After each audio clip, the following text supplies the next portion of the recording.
All right. So, how are you actually doing? Not fine. Not all of us. Anyhow, today we're going to talk about uh, how to deploy your application to cloud server. Can you actually anyone like ask told me like what deploying means? Just definition or like just describe it to me. Making it work there. Okay, so can you say actually what's the difference between like deploying application to cloud or running it on your like local machine? It's a good one, right?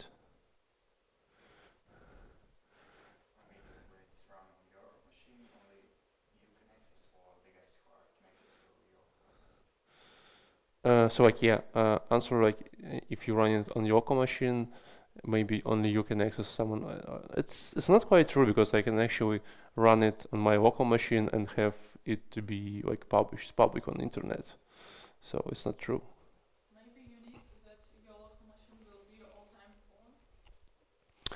Um, yeah, but like yeah, it's true. Like you need your machine to be like on all the time, but um, you can make it like server off, right? So it's still not a difference. So like, do you see any major differences between running this on some server on a cloud on your local machine?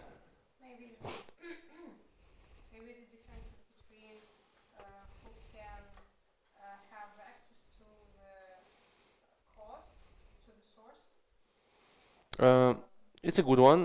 Different between like you can manage who has access to the source, but in reality, like nobody actually can have access to the source on the server. Like shouldn't have source to the server. In Rails world, they can actually go in and see like the source code, but usually like if we just abstract Rails from some applications, it will be just binary running on the server. So it's just not super case. It's a good one, but it's not like case. Any other options? Not really. Um, to be honest, I don't know like exactly like just like one sentence answer to this question, but I would say that difference between running like this application on your local machine and on production, it probably like responsibility because like you definitely always want to this application to be running on the cloud server. So like and to achieve this, you're always doing a lot of additional stuff, like adding monitoring, like some kind of this one. And also there's also like difference between running application on your local machine in special environment because there is different goals. On the local machine, you actually want to like see the logs, see how like your code is compiled, see how like what's the timeline, how your database is working. On application, you don't want that information. You just want everything to be fast as and also the good one and the like to admit on production, you want your application to be refreshed, like and you kind of updating the code, and this definitely shouldn't like mess up the whole world. And also like on your machine, you just can stop application right, and you just and it's down for a while and run a new one. On production, you want this to happen like on a hot one. So like you still run an old one, you start a new one, then you are kind of redirecting all the traffic to the new one and like taking down the old one. So it's just it's called zero downtime deployment. But um, in general speaking, I can say that like there is super difference between running your application on the cloud and the local machine. Like there's like something magical happens when you run this cloud application, right? You have to follow some rules. Exception will be new ways of delivering your application. So since we started this course, actually like a lot of like changed in the world of how you run your application on the like servers, and some of you expect Vlad Will tell me the word which actually changed everything? Which one? What's the word? You don't know. It's Docker. Always like these days, like a lot of people shift.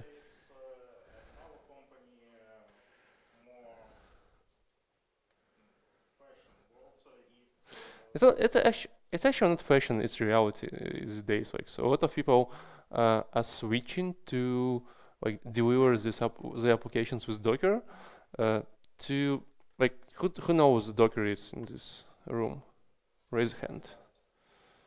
Like who haven't even heard about Docker? Like, between once, like a couple of people. So um, basically, like if we'll or there's a conference upcoming soon. So basically, like if we will say, like if I would try to describe Docker as a technology, basic conception is it's kind of like smaller virtual machines which can be run on the top of big one virtual machine or operating system or container kind of orchestration, and it's kind of wrapped up together inside. So like you kind of you cannot break like outside the world. You just have application running inside, and you can expand some like ports of files or part of file system like to outside world. And like what's really cool is that actually you can squash it and connect it together. There's like a couple of technologies called Docker Docker Compose, which can actually kind of make couple of like imagine you have like a lot of small pieces in your application. You have database server, you have API server, you have Redis as a caching server, you have I don't know Nginx as a proxy server, and like so many parts. So it's really hard to connect them together. And what they actually offer you really kind of easy way to go and create a configuration.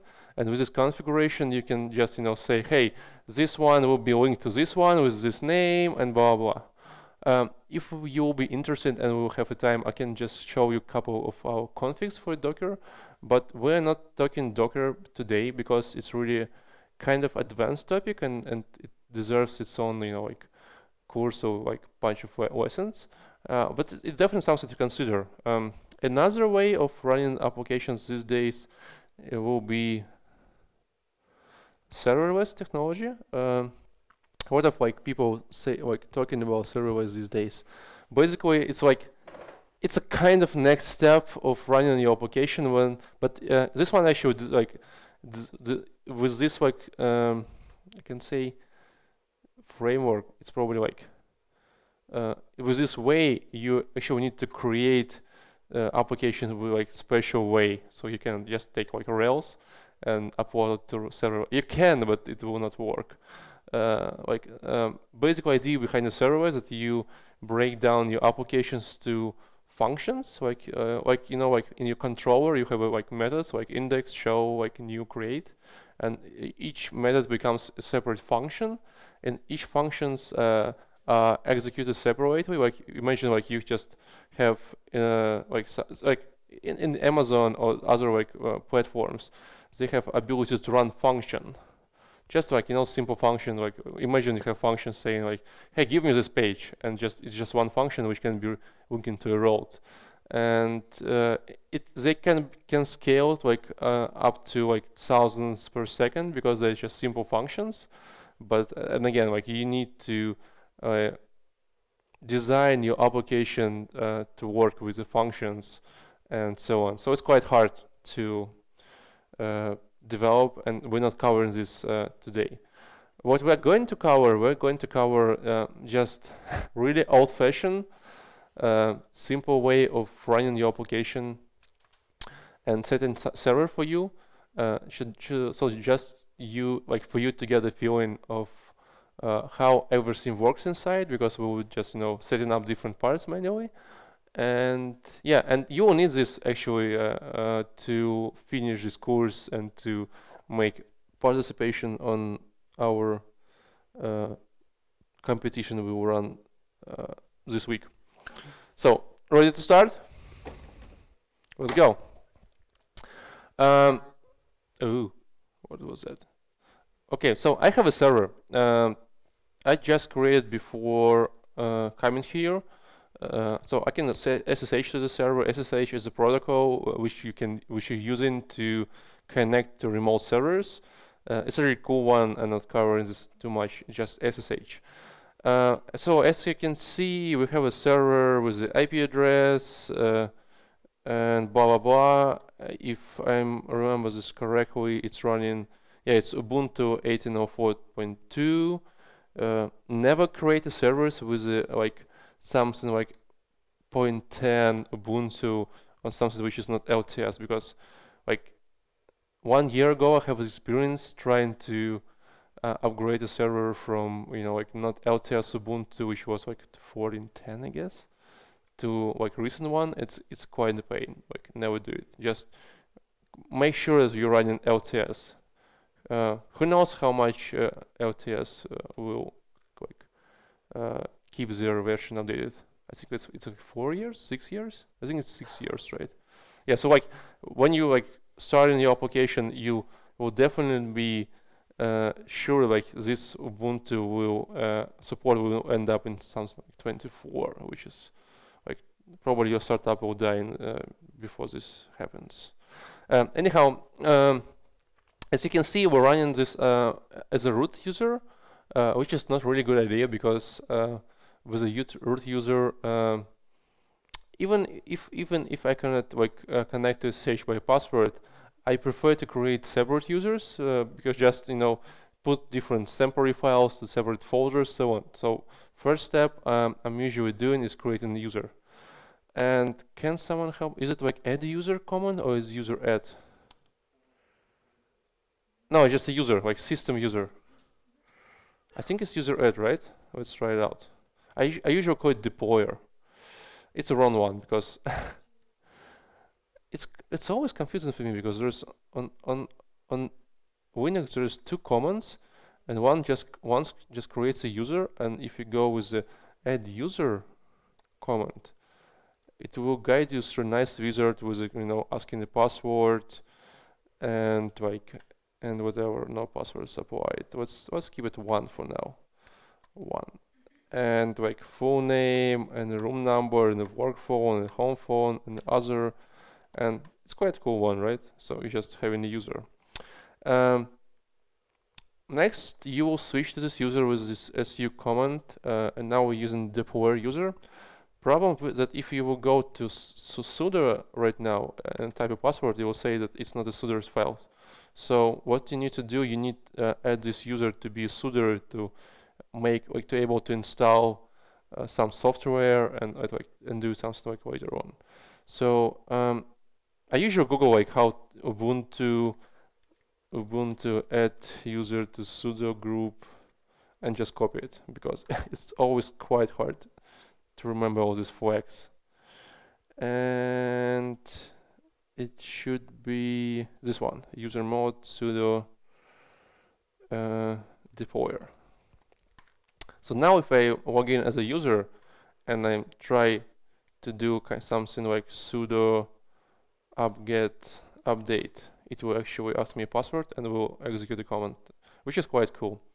So to leave a root user behind, I will still want to connect to SSH with the deployer user, which I just created. But it will not allow me, because I need to add my SSH key to deploy user. Best way of doing this is actually go to root user again, go to deployer again, and create SSH authorized key file, where I will copy my public id pub reset.pub pb copy. So I just copy my public key of my SSH key. It says cannot open the file because I didn't create a folder, right? I have to create the folder first, and then I'll have to create a file. Create a file. All right, let's try it again. SSH deployer and IP address. And yeah, here we go. So I can now log in as a deploy user to remote SSH server, which is good. So it's the first step of creating one. So let's just try. It should be apps, right? Install. We just try install something really useful, which is htop. Who knows what the htop means? Anyone?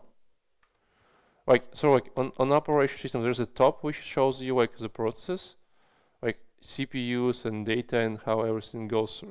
So it's a system one, and there's some like cool one which actually helps you more, like seeing like CPU, RAM, swap, some information, queuing some processes. So it's a kind of task manager on Windows, but console one which you can kind of use really cool.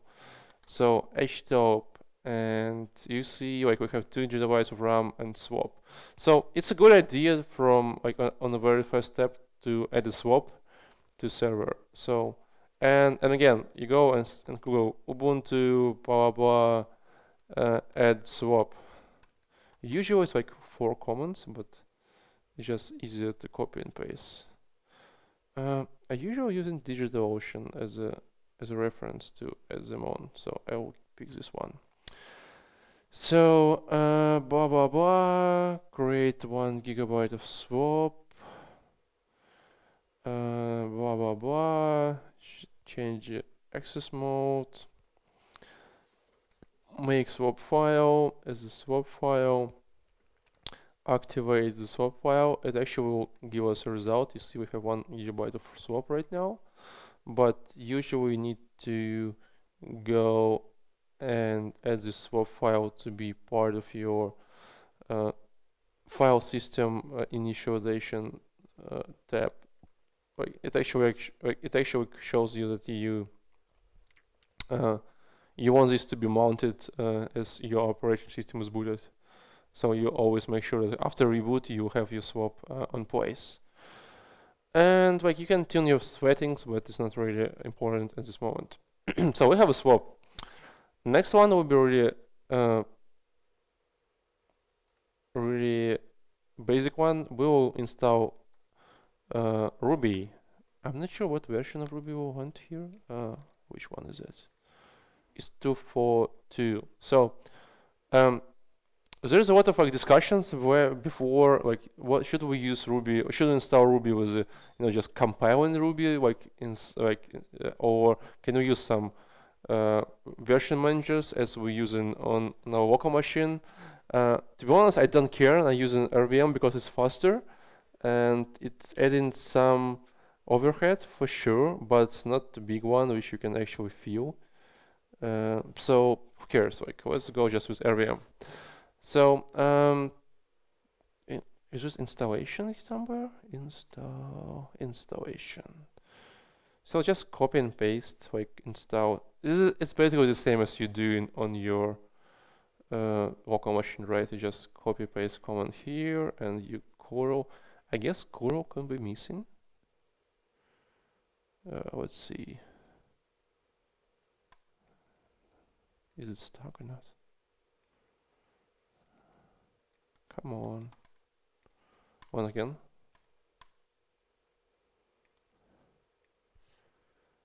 I got a feeling that I'm missing some connection for some reasons. No, I'm good. htop. Ooh, wow. It's 100% CPU. No, it's not. No, it's again. Let's try on another session. Let's go back here. And GPG. Is there a connection missing? Now it's good. It's quite cool, like ping rate to Google, like 1 millisecond. Because if I do it right here, it will be like 30, 40, 70, so like 80. And we have only 1 millisecond, like half millisecond. It's quite good one. Okay, GPG, case servers.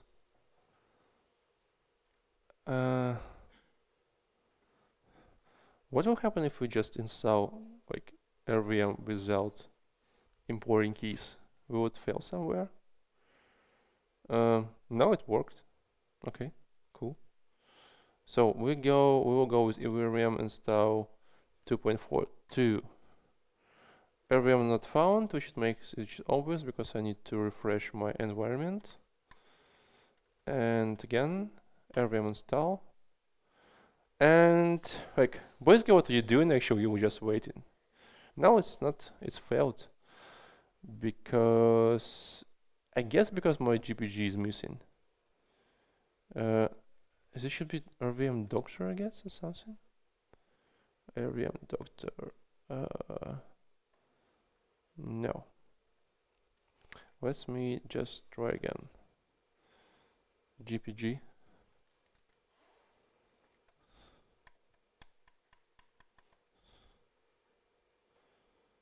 I have no idea what's happening right now. Man GPG verbals flag. Verbals.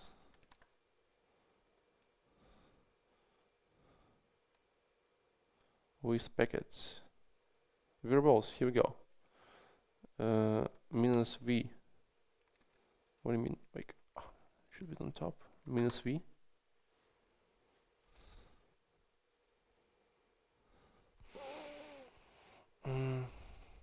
My best guess is actually it cannot connect to this pool, so it feels like internet connection or something is broken. Here we go. Finally, GPG is installed. So should we install 2.4? No. Let's see. It says I should run an update. Let's try update. Permission denied. Sudo password. Okay, let's do it again.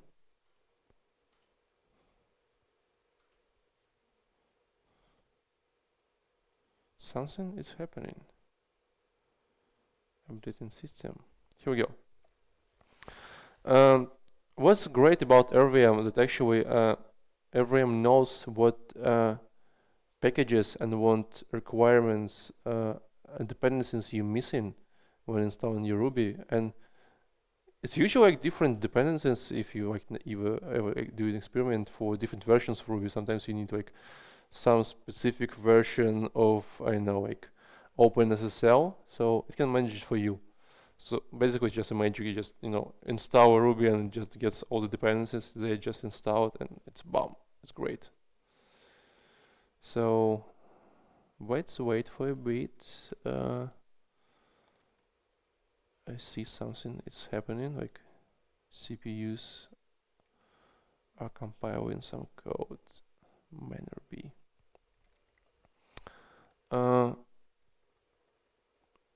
While it's happening, I guess what we can try, I can explain you how actually you upload your application to a cloud. So like, do everybody from you have experience with like HTML, CSS files, like some static websites?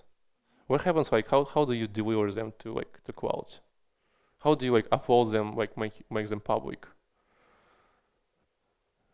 Did you get my question? Like, you have some HTML file with like some CSS, and you want like this to be uploaded and like to be public to people in the internet. What happens? Like, how do you do this? You can do it with GitHub. Static pages is the one part. Do anyone know? Say it again. Okay, by domain is a good one. Some hosting. Okay.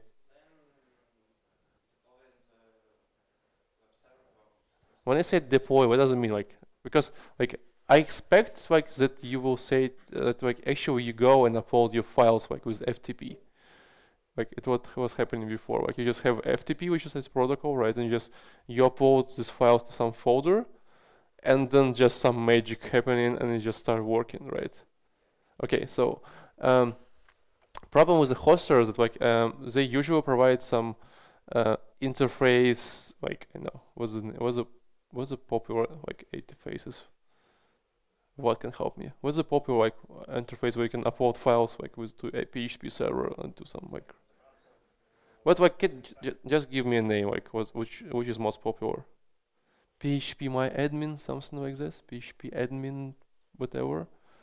Whatever. Like you usually have some really stupid interface where you can upload the files, um, and the rest usually like can be is taken by your hoster when you buy some cheap hosting, because what they do is they actually running your application like behind, so you actually usually like you rarely have access to like web server configurations or someone, uh, and yeah, it's basically like it's how it works. So if you're like running some really basic PHP scripts, you just upload your PHP scripts or Ruby scripts even like to some folder, and your hosting provider will pick them up for you and kind of refresh and update your website. Um, it's a good one, it's a cheap one, it's a shared one, but it doesn't give you all the power. And what's really important in this scenario is that you actually rarely have access to the server, which means you cannot install some requirements you want, or you need to create support ticket saying, hey guy, I want Redis to be installed, or I want ImageMagick to be installed, or I want to use in some like Elasticsearch for advanced searching. So if you have some basic one, it's a good way to go. But what we're actually doing right now, we're creating everything from scratch on a virtual server. Problem with uploading your FTP files to server is actually it's quite interesting, because if you ever think about this, once you upload your files and you replaced all the files on the server, you cannot roll back unless you created some backup or copy, like, or you just like every time you changing the files, you creating some folder or using Git. I don't know how it works, and like you cannot roll back these files, which is kind of cool with the Docker or with what we are going to use. We are going to use like some library which helps you to deploy applications, because there's like actually rollback command. You just you publish something really bad on the internet, and like you realize that you want to roll back really fast, and just you run db rollback and you just go through back. It saved me life like a couple of times in my career, because like you want really fast. And but if you think about like how publish your application, it actually takes a lot of like steps, because if you like, can you like actually imagine what steps are needed to execute it when you publish a new application? Like, just give you an idea. You want to upload your files to server, right? It's like it's a big one. Any other ideas when you want to do?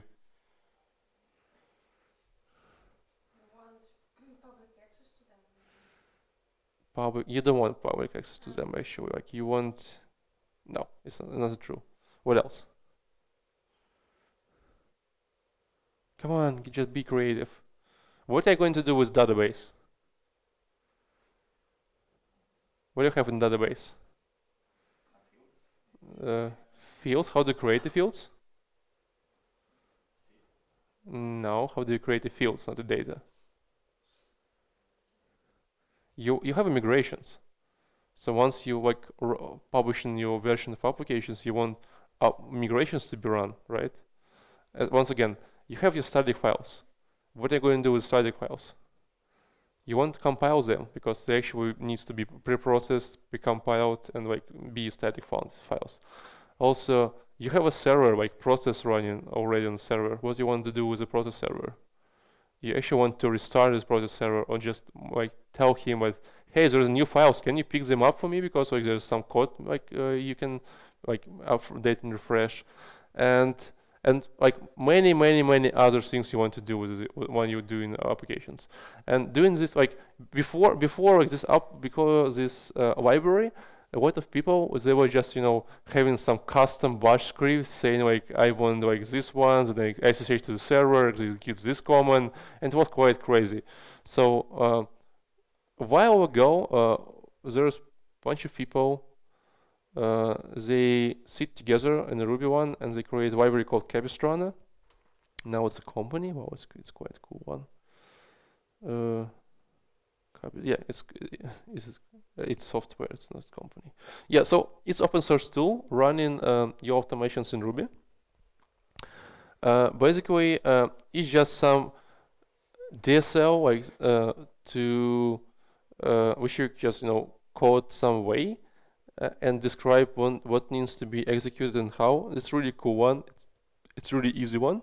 And usually when you create a new like set up your server, you also already have like some receipts or great plugins which you can just use for Capistrano and just will work on Scratch. Just to give you an idea of how it works, we actually have our Ruby installed. So if we run Ruby -v, it's a running version. So you create Capistrano, you add in your Capistrano gems. You see like we have basic Capistrano, and we have some extensions saying like we want to use bundler, RVM with a Rails, with a Sidekick, with a Puma, and some DB tasks. And you have your cap file where you just describe which Capistrano libraries you want to activate, and you basically generate a file called deploy, and on deploy you have really super basic ones like application name, repo, like folder where you want going to deploy, database, linked like, and a bunch of just configurations, and you just configure like you see like it's only like 20 lines of code probably. And here just like 5-6 lines of code. So it's sort of like 30 lines of code of configurations, and they're usually easy to find in internet. You just Google like configuration for Capistrano Rails deploy and just a bunch of examples. And yeah, like we will rename our application from Pushkin because this year is not a Pushkin. This year is Shakespeare. And with the Capistrano, you have a bunch of really cool commands which you can activate. Activate and deploy. Like you see, we have Capistrano deploy, which is basic command, and then there's a bunch of different ones like Capistrano migrate, which will run migrations, and rollback cleanup, and just rollback and publish, and blah blah blah. So it's kind of a lot of stuff here. Just give you an example how it works. We will run cap production. Do anyone from you knows like what production, why we have production, and like what else we can have here? Okay, anything else? Okay, so there can be a bunch of environments because in real life when you creating your like production and really like enterprise applications, you not having only production servers which are user facing. You usually have your test servers where probably like you some QA team or some people just try and playing around. You usually have staging servers which are kind of like production version of a servers, but with some like additional logs or monitors, or they're just easy to exploit. Like if something is like broken there, it's just you just create them from scratch. So there's a bunch of environments. So we are going to use only production today because we only have one production server today. I think it should be deploy check, which is command. We'll check if our server is ready for deploy, and you see it's saying like gem set is not created. It doesn't exist. You can execute this command and it will create a gem set for you. We'll do it this way. All right, run check again. What this tool does actually, it goes to server with the SSH and just executes some commands, and it's just it. It's saying I cannot know. Is it check? Is it? Give me a second. What's the name for the command? db Capistrano deploy. It's check.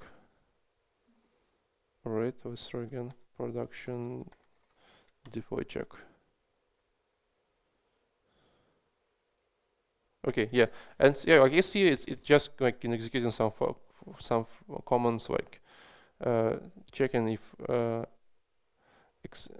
Git is accessible, and yeah, here we go. It says like permissions denied. It was trying to create a directory, and I guess it's because it wasn't saved yet. Because actually var www is not created.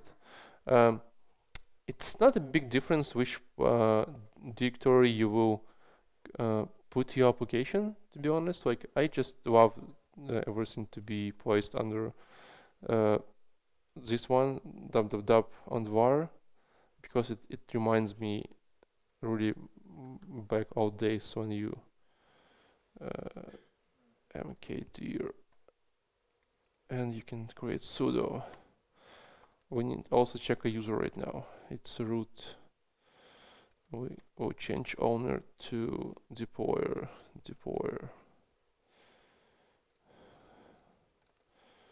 Just to make sudo again. Okay, right. So now we have www directory on the var, and we can run deploy check again, and I will just show you how it's okay. I guess I just did it wrong. Gem set. I just rename it and never saved the file, so we need to create another gem set. And let's start deploying check. So creating temporary folder, calling your repository, and it says it couldn't read from repository because it don't have any rights. There's a bunch of ways of dealing with this problem. Usually it actually works out like from a box. Give me a second. PTI industry. Yeah, I just did it wrong because there is no repository with this name. It should be Pushkin still. Let's run again.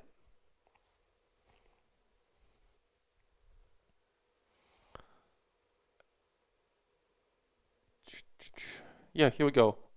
So right now it did create a folder structure to deploy. You will see that under www we have Shakespeare folder, which is name of the project Shakespeare, and it creates two folders. One folder is releases. Basically, releases will be having different folders with the timestamps, and for every release it actually will clone your repository to one of the folders with a timestamp, and like you will be using this folder. So once you doing rollback, you will just roll back to a different folder. So it's easy one. And under share it, we have a bunch of like files. We have config folders, files for configuration, for log, for public, for TMP, for vendor. So basically, what will happen? There is a bunch of files which you want to persist. Like when you deploy, since you deploy into different folders, like every time when you code, sometimes some files are kind of shared between all these like deployments. And on our application configuration, you see that we have files called config database YAML and config redis, and it's called linked files. So basically, every time we deploy, we kind of link in these files to new deploy. It's just easy one. I will show you later when we have successful deploy. Let's take example of database YAML and just copy it here. So on config, we will create database YAML config and put it here. Say no paste. Interesting. Say no paste. No. Let's use nano for this. Okay, here we go. Database is not really important right now, just let's have a configuration.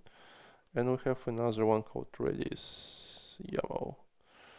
And with Redis, we'll take example as well here.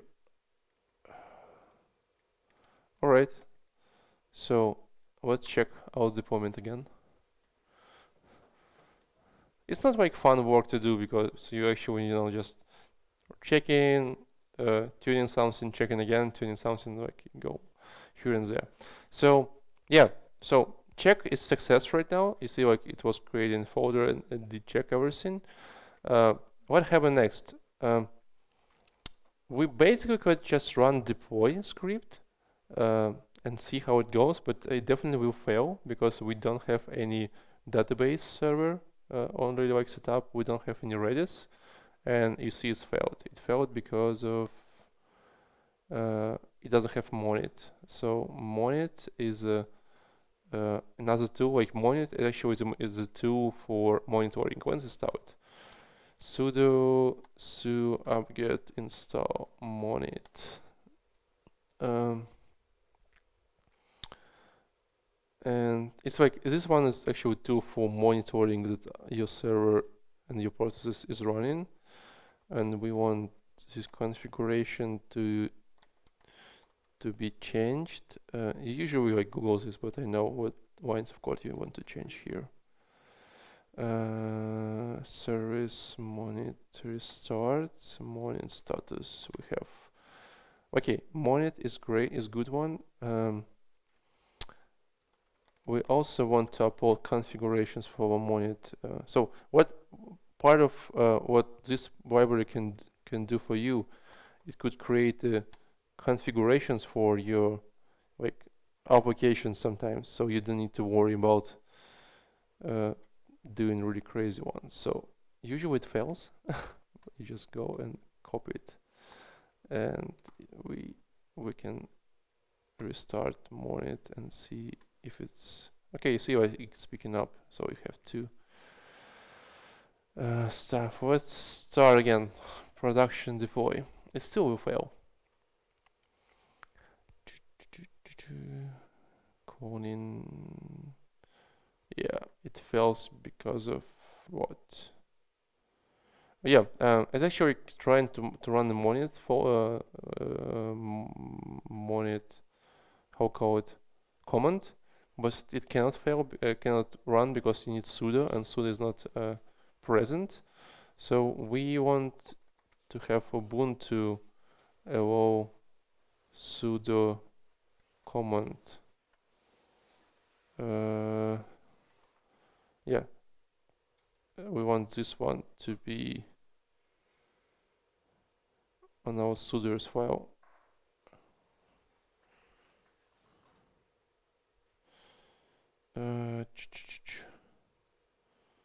What's the right one?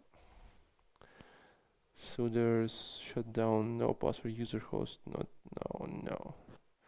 User called user and the host is called host. You can add this lines to etc sudoers. I guess I can just go here to the server, change sudoers file, and user privilege specifications. I want deployer to what's the host? It should be all. To have what is this? Root.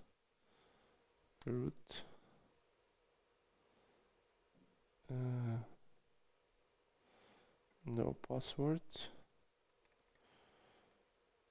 And this comment. Usually before saving your sudoers file, which can sometimes corrupt it, you better log into a server separately just to make sure that nothing is broken. And I guess it should be fine right now. I hope so.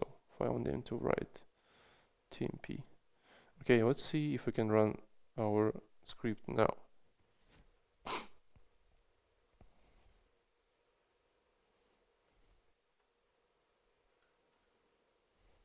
No. Let's. I guess it should be run with a sudo, without a sudo. So I have application here, sudo permission denied. Monitor C is permission denied. Okay, sudo. No, I shouldn't be asking me password. Let's try again. Let's see if configuration is correct. Oh, it's in place. Deployer. Oh, let's do it. Oh,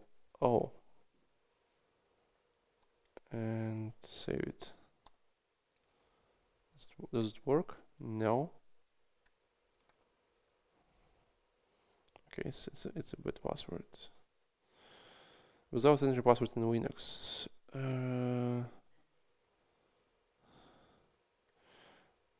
No password. O at the following line. It shouldn't be Linux. It should be Ubuntu, right? Ubuntu. How to run something without com password? I'm thinking right now of like turning Monit off temporary because it could be quite. Okay, this one should be. Let's try this one. So C sudo is for files, allow sudo members. Let's have it again. So we have deployer.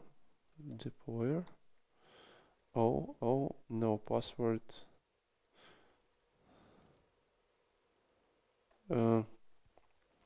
Let's make it off for now. Will it work? Still asking the password.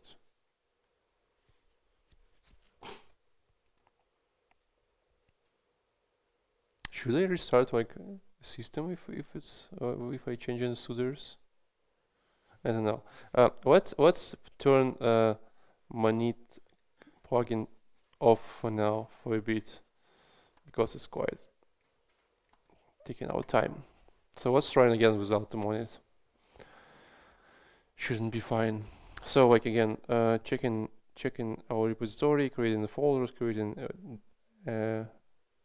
cloning the repository. Okay, updating with the git, creating release, simlinking the files, and see what happened actually right now. You see like what happens on every release. We creating a symlink from our shared file on a shared folder to our file like in release. And you can go to releases and you see like we have a release here which has all the code right now, and if we go to config file, it's actually linked to our shared folder. Does it make sense for you? Okay, I hope so. So we're installing gems, and installing gems is always pain in the ass because we definitely we will have some dependencies we want to install. Let's wait for a second.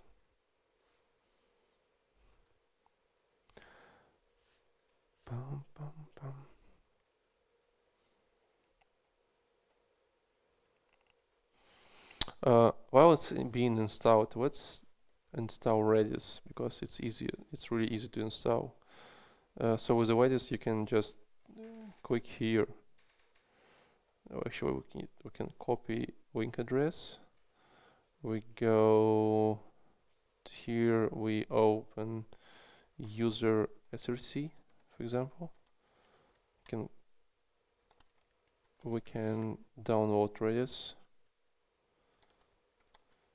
We need to unpack it. Go here, and there should be make command which will make Redis. And we're compiling right now, and something is failed here. So it's saying that it cannot be installed because some dependency is missing, right? Blah blah blah blah blah blah, exception blah blah blah. Yeah, so what happens, we actually always missing dependencies for PG gem for pngem dependencies, and usually you can get answer just right here. And we go and install dependencies again, and yeah, production. Let's try install again. Here we install in Redis. Here we install in gems. Can call this one.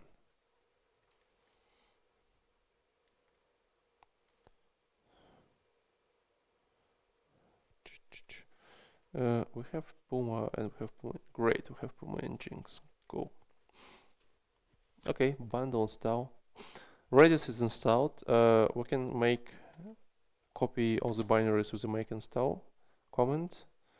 And also the secret here, if you go to utils, you will get install server script, which you can just press everything here, and you will have your Redis to be installed as a service on your operating system.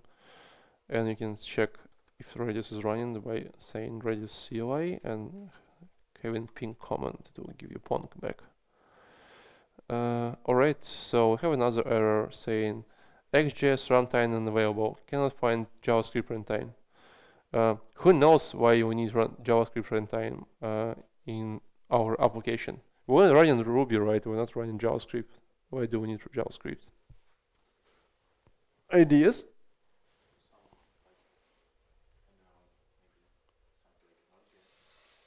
Yeah, we need Node.js, but why do we need Node.js to run Ruby application?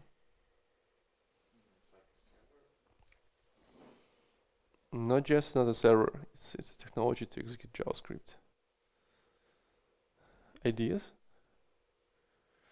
So basic idea, because we have JavaScript files, we actually write in JavaScript and having JavaScript in a Rails application, right?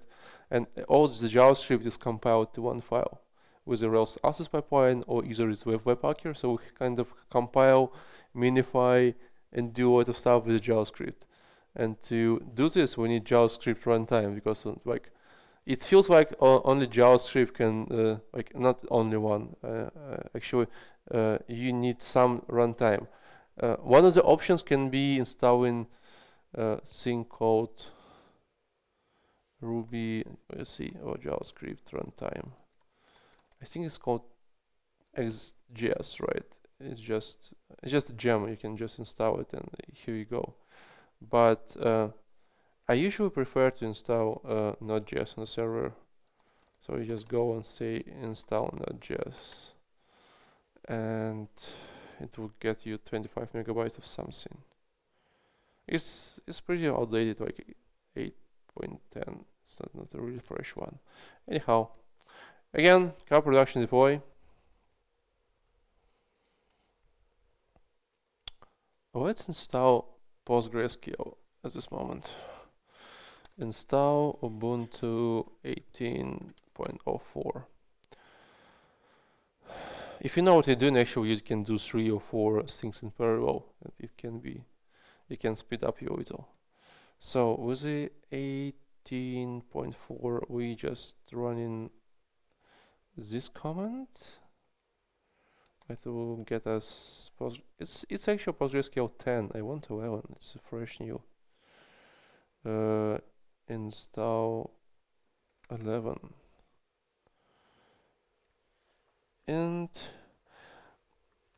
I guess on the PostgreSQL itself, you can find a really cool guide where you can just check Ubuntu version, and here we go, and you just read a manual carefully. Like you need to create a file here with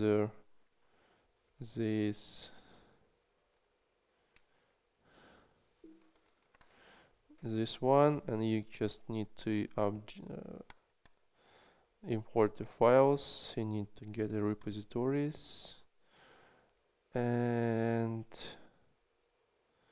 it has even pgadmin 4, which is kind of cool. Oh wait, 10 is the latest one. I saw it's 11. No, it's 11.2. Okay, how to install? Apt-get install PostgreSQL. Let's see if I install just PostgreSQL. Yeah, it gives me 11. You see, like 11. Cool. I love 11. Something is failed here again, and we need. Yeah, it's saying like we need PostgreSQL to be running because we were trying to. It was trying to migrate database. So obviously we cannot migrate database because PostgreSQL is not running. And PG LS clusters. Yeah, you see we have database running here as a 11 version. I'll keep the main one. One hint of creating database, you can go to var lib. Yeah, I think it's etc PostgreSQL database version main. And it's quite important to tune your configuration for PostgreSQL because out of the box it actually is not really good configuration. Its configuration itself is designed to like run at minimal computer it can, but if you're running some web application, you want this to be like more and more advanced. There's a nice tool called pgtune which I really love, and this one it was created by my friend from Ukraine. This guy, he got a daughter 2 months ago. So you just put some numbers like what's the total memory RAM you want to use your application, like let's say 1 chip, how many CPUs it's 2, how many connections, let's say 100, and you just generating, and like you just copy paste. You can even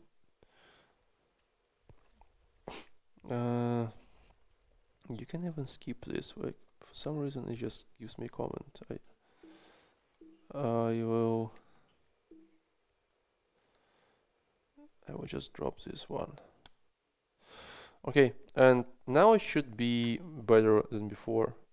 So let's run pg control cluster 11 main restart, I guess. Okay, it's restarted and it should be running. Okay, now let's back to our Shakespeare configuration of database because I don't think we did it right.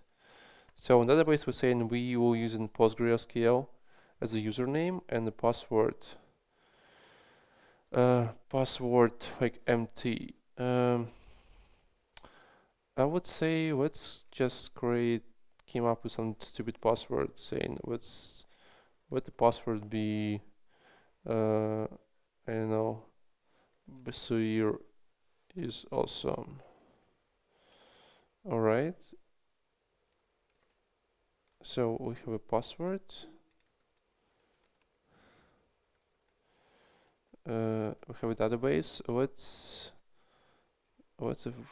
go back to the guide, and we need to create a user. I always confuse how to create a user. Password Postgres doesn't make any sense. So I go, yeah, that's right. You go and type password. So you change user to PostgreSQL because you can, and you run PySQL because you can connect to database, and you type password, and it's a backslash, and you can type your password, which is so here is awesome. So here is awesome. Okay, now we have a password. I have no idea how do we check if we can connect the database. So, oh yeah, actually one good point of checking this, it could be if we go to our releases, we go to the latest one, which should be on the left. On the right, 1701, on the right. And we can say Rails and production bundle exec rake db create. So we just create database. It failed for some reason. failed for user PostgreSQL, pure authentication failed for user Postgres. We need to go and tune our config here as well. It's all about security. Like we can just drop a security, but let's keep it. It's because we actually will be using the server for you. So on PostgreSQL you have PG HBA configuration where you can specify what you want to do, and you see like we have for database administrator again it's peer, and for localhost is peer. I guess I should change. Wait, we use. Say again? I'm not sure if I should use MD5 because what's in the configuration here? We're using Postgres and our username is user is Postgres. Okay, is a Postgres, and I'm using a password and connecting database and pool and what's the host for this configuration? I'm not quite sure. Config database host. There is no host, which is quite important. So if I type host localhost, which should be default one, right? Something can be different. Yeah, here we go. You see, like we need host to be specified because it actually on configuration itself inside there was a line saying like if you are connecting to localhost with MD5 you can use a password like MD5 password. And so now we feel confident that we have password like have proper connection to the database, so we just run a script again and wait for a bit where we will hit database migrations. This script actually is a cool one because when we compile your static files like with your like JavaScript and CSS, like back in the days it was recompile them again and again, and as soon as you have like thousands of JavaScript files and CSS, it was like taking like half an hour, and you just was sitting like and waiting. And now they came up with the idea of how not to recompile them and checking them, so it should be much faster. Okay, installing gems successfully, compiling assets successfully, running migrations. Remember I was saying that it takes a lot of steps to like deploy application. These are the steps, like you see, like we're running migrations right now, and we running some background processing servers, and we moving some files, folders, and here we go. It should be deployed right now. And to check this, one of how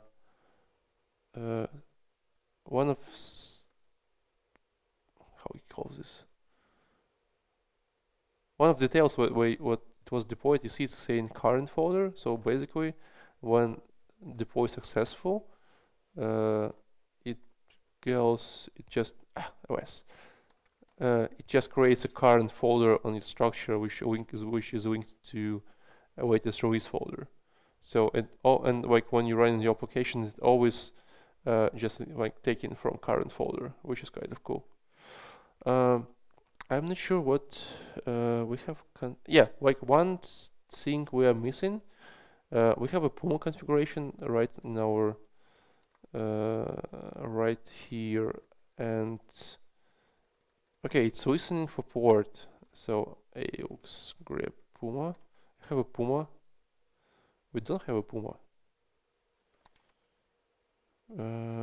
Let's go and check our logs. Log.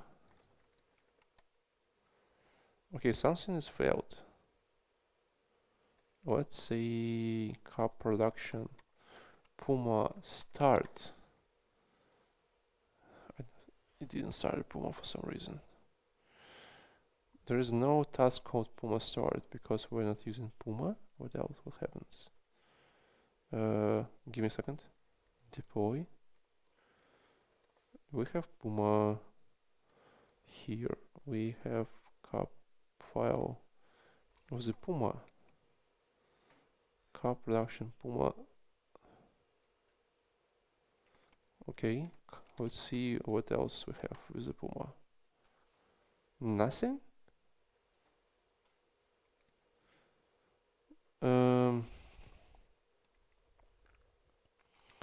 Give me a second.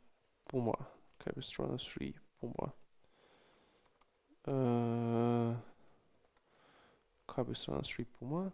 It's called Capistrano Puma on GitHub. Yeah, they actually changed a bit how everything works. Let's see if we can go and update the Puma itself. So same bundle update Puma. Wait, it's Capistrano Puma, right? Capistrano Puma. Okay, it's called 3.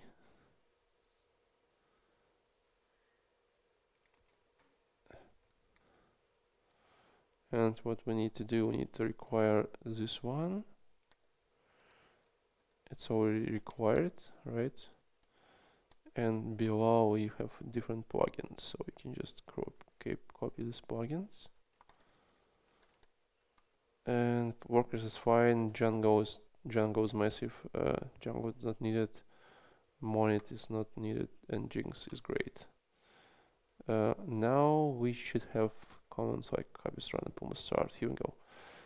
And if we start the Puma, it will start this.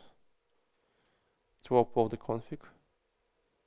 And yeah, here we go. It started the Puma, I guess. Let's see. Grab Puma. Yeah, it works and it works in the socket. So what we cannot see that application is running right now because basic configuration of Puma is using socket. It should be on shared folder. Using socket as a way to communicate to your server. And if you remember right, back in the days I was explaining to you like how we why do we need servers like before our like Ruby servers. So to make our application fully available, we need to install Nginx. So I just run apt install Nginx. It will be installing here. And I guess what's really fascinating and great is that you can go and say Capistrano Puma Nginx config, and will generate a config for your Nginx. Oh, okay, it's with underscore config. And yeah, no, like I need to. It's quite stupid because actually it always generated a config and trying to upload to the server. Then it's tried to move one folder from another and uses sudo and it fails. So best way of doing this is just, you know, just go and move it manually. And right now we have Nginx. Oops, we have etc Nginx sites available. And we have Nginx configuration, which is quite awkward, right? You just go here and it's not the best one to read. I think we need to go and make a symlink for sites enabled. Sites available.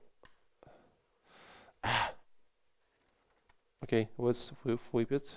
This one and this one. File permissions denied. Sudo. Here we go. We can check if Nginx has a valid configuration with the command test. And of course we need to sudo. So yeah, Nginx is fine. We just restart Nginx now.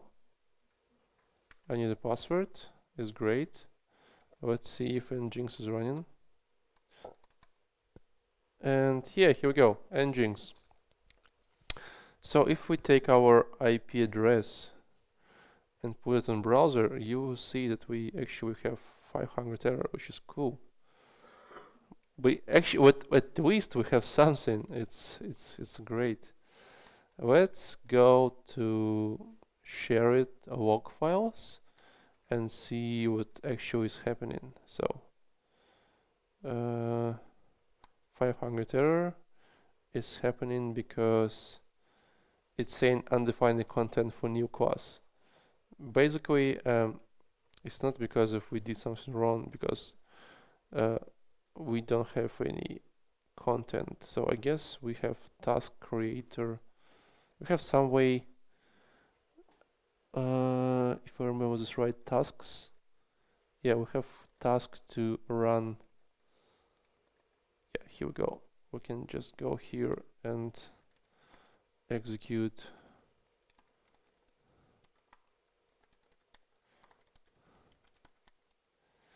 How is called db parse to fill our database. Version you're like kind of looking right now is an old version. I will create a new one, which will be much funner, based on Shakespeare, not the Pushkin, which we were using before. So you see, like it's filling database. I have no idea why like my router is saying like I have a new firmware. Do you want to upgrade now? No, I'm in the class. So like, welcome to Nginx. Now it's not 500 error. Now it's just welcome to Nginx. I guess, yeah, I guess it's because of configuration of Nginx. So let's go to server again and see what is domain name behind this. So it's actually server listening some domain names. If we change it to underscore, it will go as a default one. Service Nginx restart, password, and refresh again. Still Nginx. Let's see what's inside the root configuration. Sites enabled. Let's just do really a couple stupid steps. Change configuration, and instead of including all the websites, we just will include one, this one. Okay, it should do a job.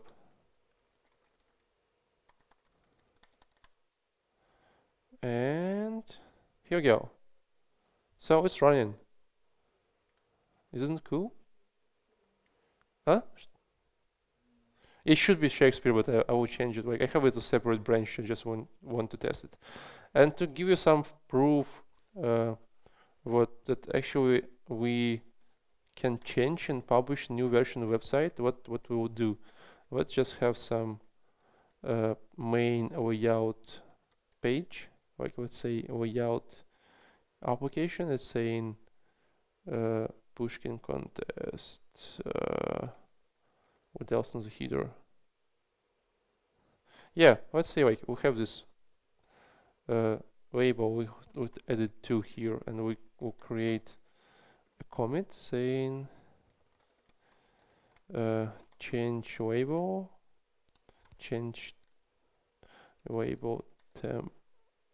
temporary.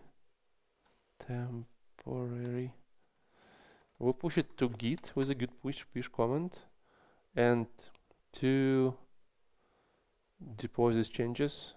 Okay, something there. I will pull everything.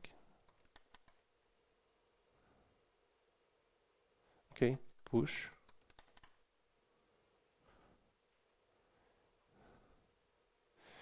I will apply my unchanged saves. Okay, what I just run cup production deploy, which is shortcutted for me as a cup cpd to trigger and deploy, and it will run just a script to go and correctly update source code on the server. So let's see. Again, like getting some code, creating some linking folders, like a lot of folders, installing gems, compiling your static files, running your migrations, database migrations if you have new, like some recent changes, stopping your background server, stopping second background server, starting your background servers again, doing some nodes and restarting your server. And if we refresh a page here, you will see 2 on the top right if I did everything right. Something went wrong. I guess it's restarting. I hope it's restarting. Okay, what went wrong?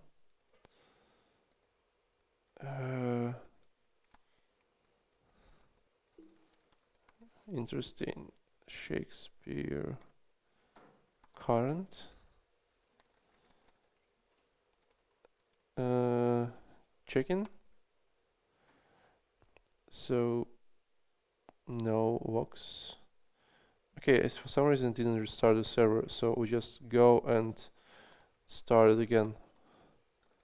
Start. And it's starting. And here we go, we have a 2 sign. You see it on top? It's 2. So it's like, for some reason it's just not automatically restarting server. I need to figure a way. One small step that you can do, you can create HTTPS for your website. It's really easy to do. I'm not sure if, like, do you want me to show you how to add HTTPS to your website? No? Yes? No? I hope you said no. Actually, if you Google Ubuntu Nginx HTTPS certbot, you find an article in DigitalOcean how to secure you with Let's Encrypt.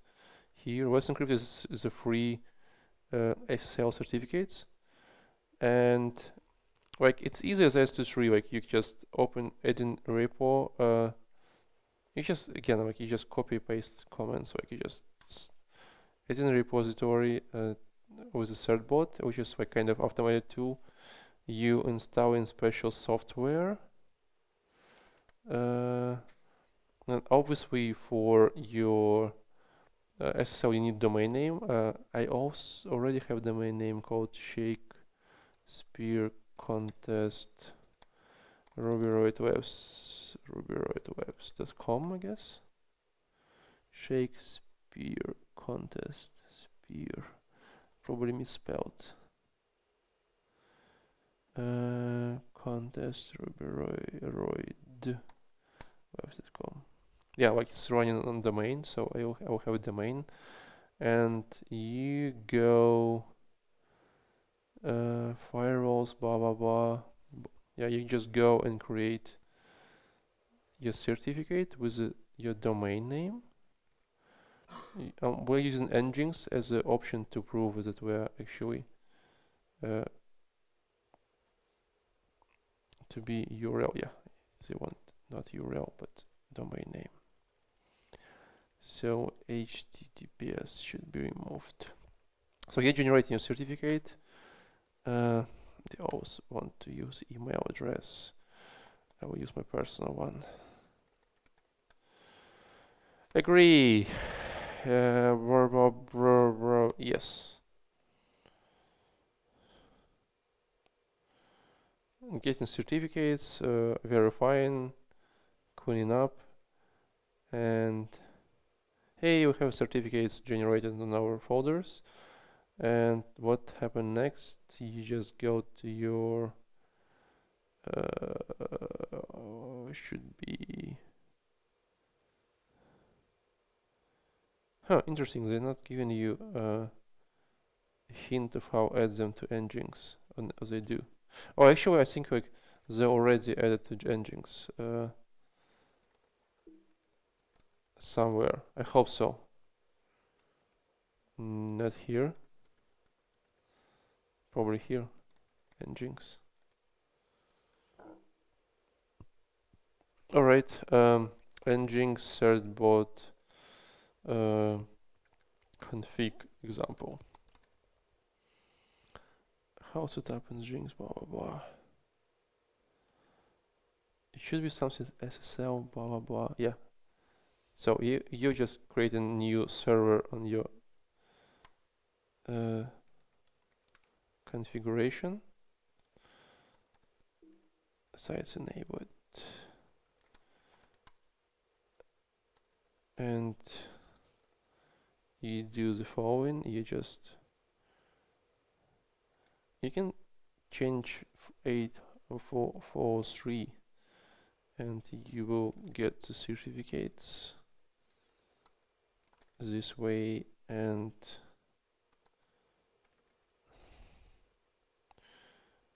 what you need to do, you need to change domain name. So it should be first.com.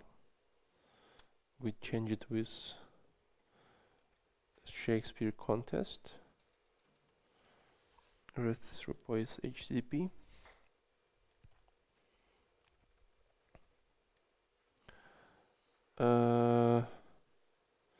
Yeah, I guess that's it. This one can be removed. Okay, let's check if our Nginx config is not.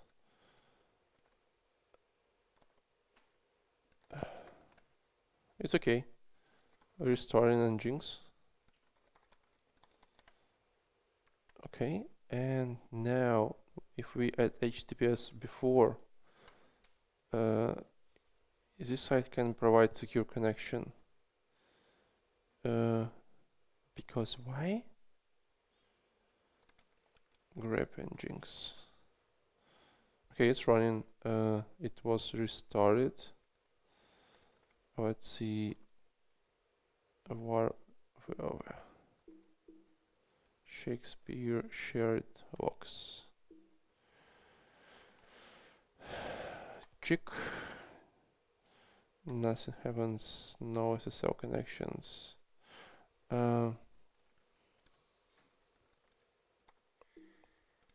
Just give me a second. I did something wrong.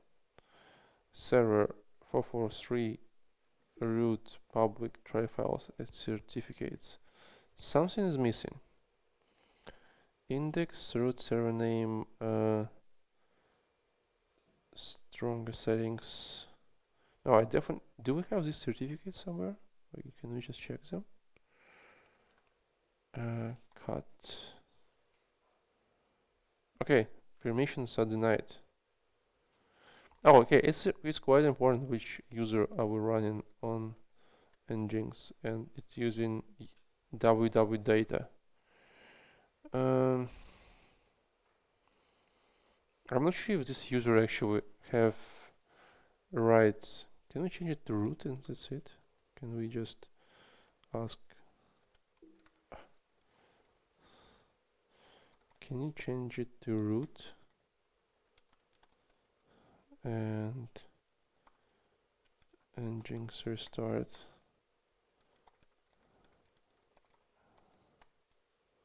Okay. Any success? No. And again. Something's definitely going wrong. Like you hit like 400 and some like awkward symbols. And what if I just Shakespeare contest through HTTP? When I use HTTP, it just doesn't work, right? If I use 443, okay, it's interesting. if I add in HTTPS.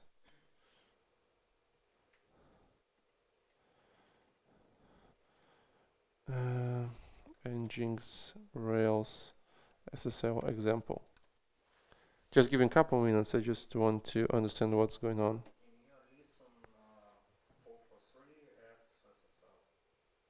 I do. And oh yeah, I need SSL, right?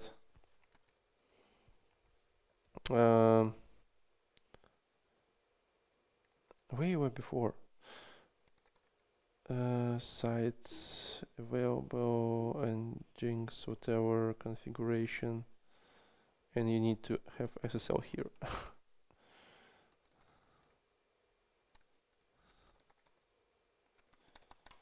All right. So again, Shakespeare contest. It doesn't work on this protocol, but if you go to SSL,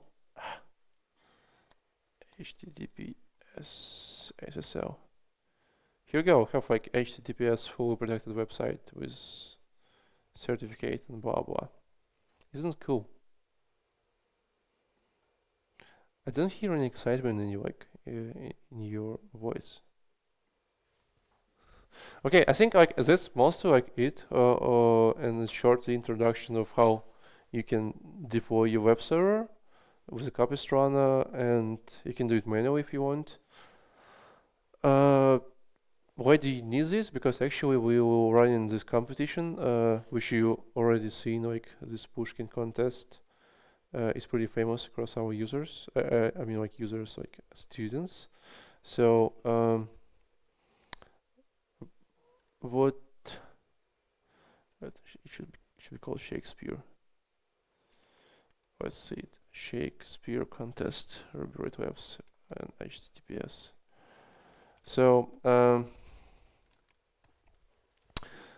what is context about? Like there's a lot of rules and like how everything is executed, but basic idea is you sign up before some date. I think like everything will be public this weekend. I will just prepare everything, tune it to be Shakespeare and so on. I will send invitation like somewhere, probably some to you. Just post it somewhere on the chat, and you can sign up to this contest. And idea you will have it to be to build your personal like bot, like kind of it will be Rails application which will be responding to different like requests. We have really great description of what requests will be and how you respond to them. And at some point when you will be developing and you can just do experiments, at some point we'll run a competition where we will start sending requests with the like tasks to all the like your applications, and you will see in real time who is like responding faster, whose algorithm is faster, which is like who is slower, who is doing really good, who's not doing really good. So this is about like run application, make it run on production, make it fast enough to beat other people, and the winner will get everything or nothing. We'll see. At least some prize for sure. And for those who will